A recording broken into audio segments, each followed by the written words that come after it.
As we talk about dissolving the parliament, should you also dissolve the government as well, because it's in contempt? It has disobeyed court orders and all that. It is against the constitution. The problem with this colonized African is that he has no shame. If you read the advisory given by the Chief Justice, it's an indictment. Yes. Now that you guys are preaching, is what the people like Samuel would go to the king and say, the God is not happy with you. You have done this. You have done this, and your days are numbered. Or, that kind of thing. Yeah. What the Chief Justice was telling the president, in other words, is that you have failed as a leader. And if the president had any shame, remember shame disappeared. It doesn't exist in our people. He should have apologized and resigned. Wow. If it was Osman. Yes. Look, the Chief Justice is citing. Actually, he didn't have to cite. He didn't have to. It's an administrative decision. He didn't have to do a long. He didn't have to do all that and attach decision. 10 pages. He's telling him this happened on this day.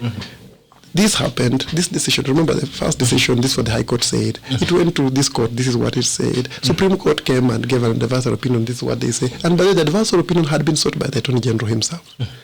In the Supreme Court. The Supreme Court said... So they can't go back to the same court? Supreme Court even changed the rules for them and said, okay, let it be progressive.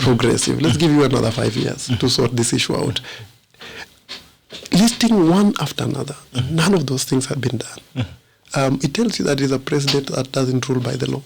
Yeah, he rules by other things, magic, witchcraft, I don't know. Law is not one of them.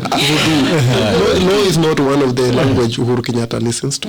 And that's an indictment. If he's a person of honor and the dignity, he would have already told Kenyans, I let you down, I took a note at some point to respect the Constitution, but I failed you, and I apologize.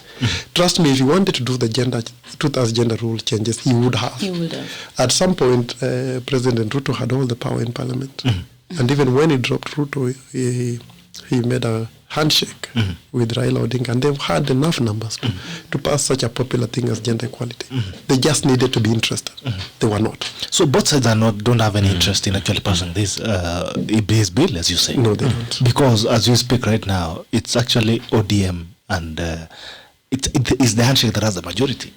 If they wanted to, they would do it. They don't. Early in the morning. They don't no political goodwill. Do you remember when they were passing their allowances, retirement benefits, just last month? Do you remember? All of them were there. They spoke so ably about it, and they supported it. It only took the president to say no. Unanimously. So why are you not dissolving the presidency? Because... That's what I've told you. When you dissolve parliament, you have sent a statement to the president as well.